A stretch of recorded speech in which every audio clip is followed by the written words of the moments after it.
The Detroit Lions just took another big swing at a free agent. Love it. I love the approach all off season, especially when it comes to free agency. So I'm going to tell you who that free agent was that we went after. He's still on the market with an interesting story. We'll get to that.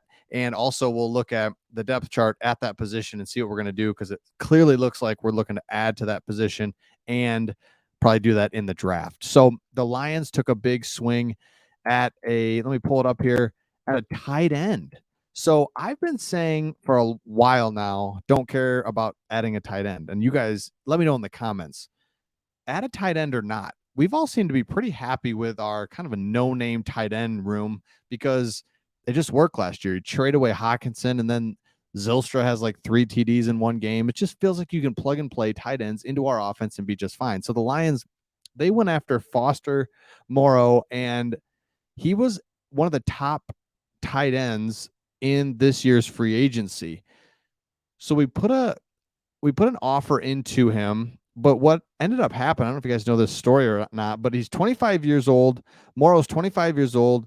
He was with the LA Raiders, 4th-round pick in 2019, coming off his best season, 33 catches for 420 yards, 2 touchdowns. So not like outstanding, but he's on the rise, right? So that's what we're kind of looking for in free agency. We're not looking to pay older guys that are on the decline. We're looking for guys on the rise. But he had a physical. That's what happens any transaction. He had it with the New Orleans Saints, and he has lymphoma.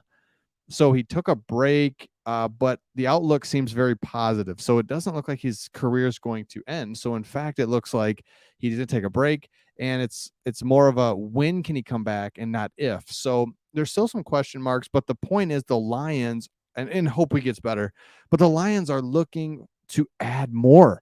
It's crazy. And so they're really looking and zeroing into the tight end position. So this says, and Dave Burkett of the Free Press says it, that we're going to look to add somebody now in the draft. It's clear that we're looking to upgrade the tight end position because we have Brock Wright, James Mitchell, Shane Zylstra. Get it, right? We know that this is not a loaded tight end room, but we just liked what we had last year and the fact that we were able to kind of make things happen. So let me know in the comments, do you go after a tight end? Or are you good with these three? Part of me thinks I'm good with these three, and let's just roll and use the resources in other positions. That's what I would like to do. But at the same time, I would the Ben Johnson factor, right? I want to see what a really good tight end would do in Ben Johnson's offense. Yes, Hawkinson was there, but they hadn't really gotten it going just yet in Ben Johnson's first year last year, and would like to see what a really good tight end or a better tight end could do. But Brock Wright, not bad at all. James Mitchell, what if his trajectory is up? Shane Zylstra kind of is what he is, but we have a little bit of cap space still, and we have the draft coming up. So as we look at the draft, and you let me know here if there's a guy that you like in the draft, but you have Notre Dame's Michael Mayer is kind of the top guy. Darnell Washington, I really like him just because he's a beast, and he's probably like a 4th-rounder because he's not like super fast, not a super great blocker, not super great hands, right? He doesn't have anything that's really good at, but he's just an absolute beast that you could act like an extra tackle. So there's really good tight ends in the draft. So they're saying, yeah, round 1 or 2. So yeah, Washington, I know he's probably more of a 2nd-rounder, if anything. So tight end is just a position that I had wrote off.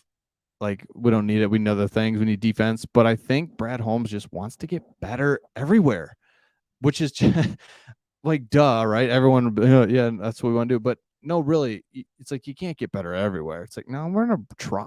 We're going to try to get better just about every position. So I think in the draft, you look at our current depth chart, I think running back, we still might do something there. I think wide receiver is pretty much set, but wouldn't be surprised if we went wide receiver. Tight end, we need something. And then we need just some depth, interior offensive line. So that's another place we'll go for in the draft. And then defensively, man, it feels like defensive line is pretty much set. But at number 6, we're probably going to go something a little bit better. We're probably going to draft a defensive end or a defensive lineman. I think at 6 is what it's kind of looking like, unless we go corner.